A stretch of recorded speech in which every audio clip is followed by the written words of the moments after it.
Welcome to Cooking with Bobbi Jo. If you're new to my channel, my name is Chastity. This channel is named after my dog Bobbi Jo. If you want to hear about how this channel came to be, go watch our trailer on the main page. We are finally having a sunny day here in Chattanooga, and the sun has been greatly missed because we've had a rainy winter. Bobbi Jo's in the backyard with Nolan and Diane, and she is hanging out in her pool. She's having a great time, so I'm in the kitchen alone today. Last week I had a comment on my no sugar added peach cobbler recipe. She was asking about using almond flour instead of regular flour to make a more keto friendly peach cobbler. I've never made a keto peach cobbler, so I decided to give it a try. I'm not on a keto diet, but I am on a lower carb diet, so I do a lot of keto style recipes. I decided to go with a recipe in one of my keto cookbooks, and for this peach cobbler, you're going to need 1/4 cup of melted butter.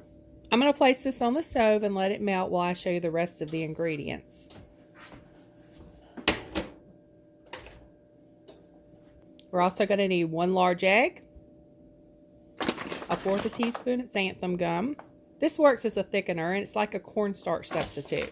You can use whatever type of sugar substitute you want. I'm using monk fruit.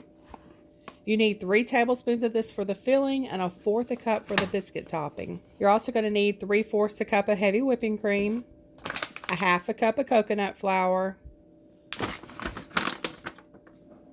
1 teaspoon of cinnamon. And since this isn't peach season isn't until the summer here, I had to get some canned peaches. I found these Del Monte no sugar added peaches. They have 8 carbs and 1/2 cup. You're also going to need 3/4 cup of almond flour. And I think I'm missing something. I'll check the recipe in a minute. Grease a 9-inch pie plate or a skillet with butter or coconut oil. I took a teaspoon of butter, placed it in my skillet while the oven preheats to 350. I just stick it in the oven so it'll melt while the oven's preheating.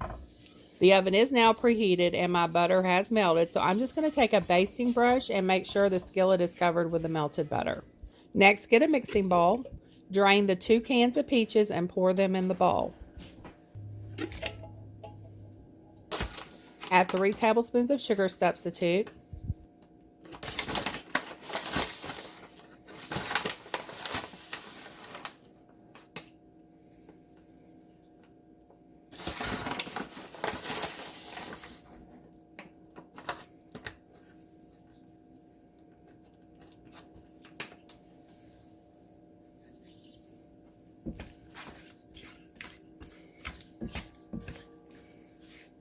Then 1/4 teaspoon of xanthan gum.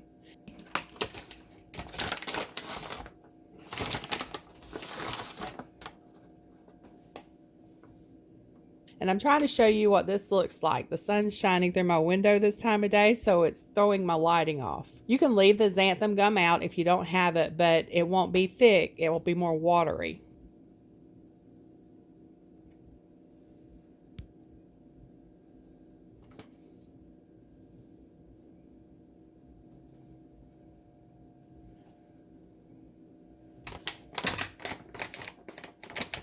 So mix that all together.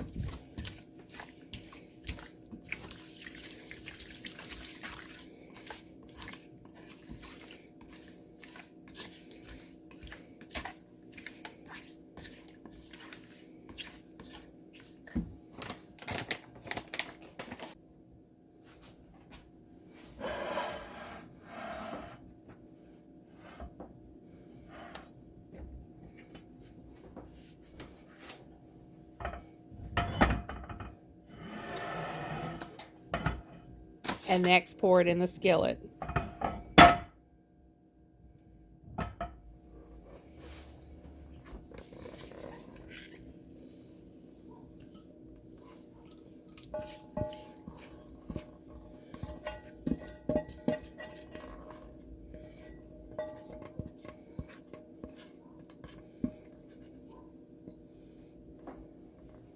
Those peaches look so good, don't they?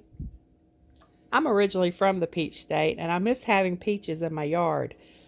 I have a small seedling growing in a bucket in my garage, and I hope it lives when I finally transplant it to the yard.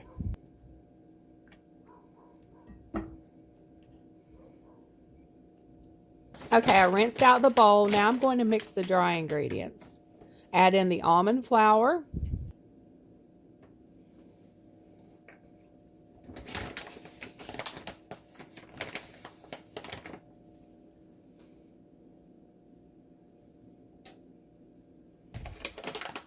coconut flour,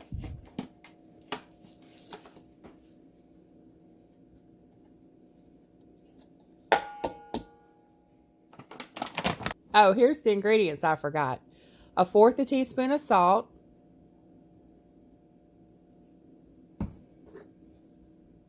and 1½ teaspoons of baking powder.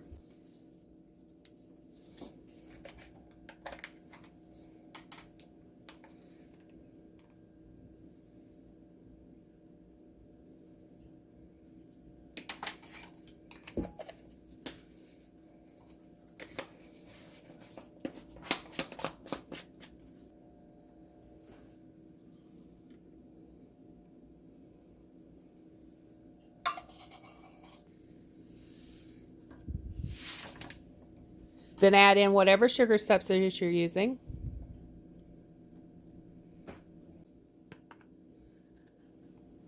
And the recipe calls for 1/2 teaspoon of cinnamon, but I always add more because I love cinnamon. So I'm changing it to 1 teaspoon of cinnamon.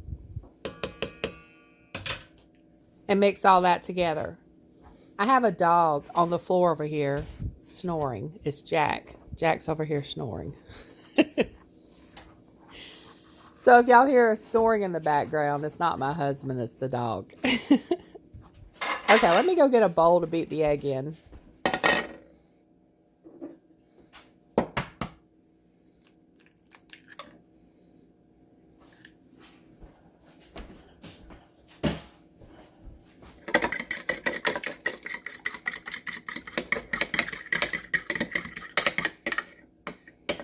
Okay, next we're going to pour the beaten egg into the dry ingredients, and then we're going to do the heavy cream.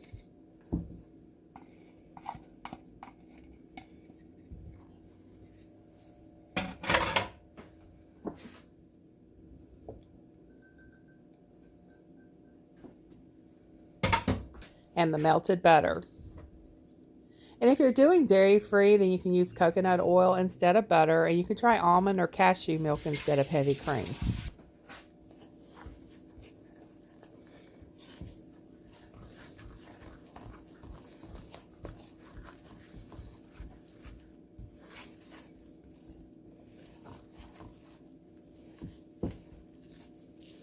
They call this a keto biscuit dough in this cookbook, but I think it looks more like a cookie dough consistency. We'll slide the peaches back over here, and I'm using a cookie dough scoop to dip this out. You can use a spoon or whatever you have.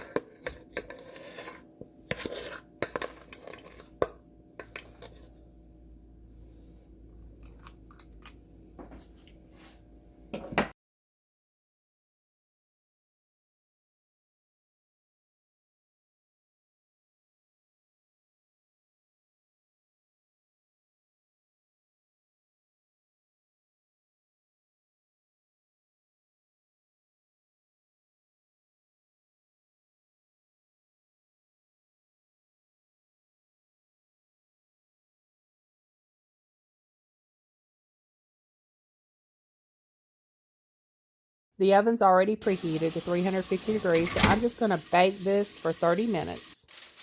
The recipe says to cover the skillet with foil to keep the biscuits from burning on top, so we'll be back in 30 minutes to check it out. Okay, it's been 30 minutes and it doesn't look done yet. I'm removing the foil. I'm sticking it back in the oven for a few more minutes. I'm just going to keep a check on it to make sure the biscuits don't burn. Okay, 15 minutes later and it finally looks done. After we do our taste test, I will go over what I will do differently next time.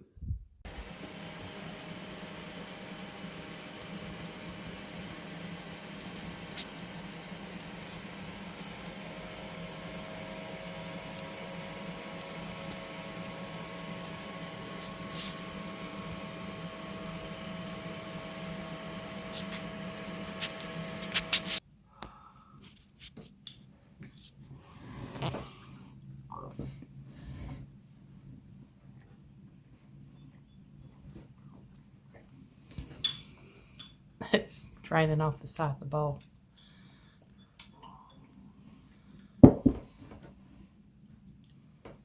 I know you're not a big peach fan. Well, that big buildup you gave it about how good it was going to be, it actually is pretty good. Since he's not a big peach cobbler fan, and he's having a hard time giving me information, I'm eating it so I can tell you what I think of it. I think it tastes good. Okay, so I've tried it. I think it's good. The biscuit doughy stuff that goes on the top, it doesn't really have the texture of a biscuit. It's still good. It's just got a different texture to it. If you're on a keto diet, though, this is a really good alternative to peach cobbler. I mean, it tastes really good.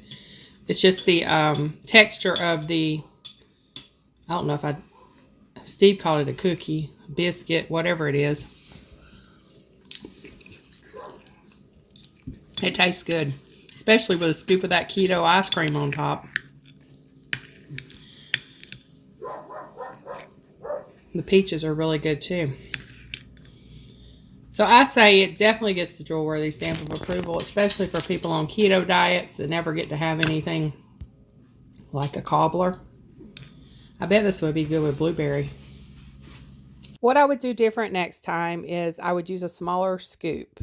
I used my big cookie scoop, and I think it would have probably cooked more like a biscuit if they were a little smaller. It was more like a very soft cookie in the center. It kind of fell apart. I'd bake it on 375 instead of 350. This recipe says 350 for 30 minutes, but that's not long enough.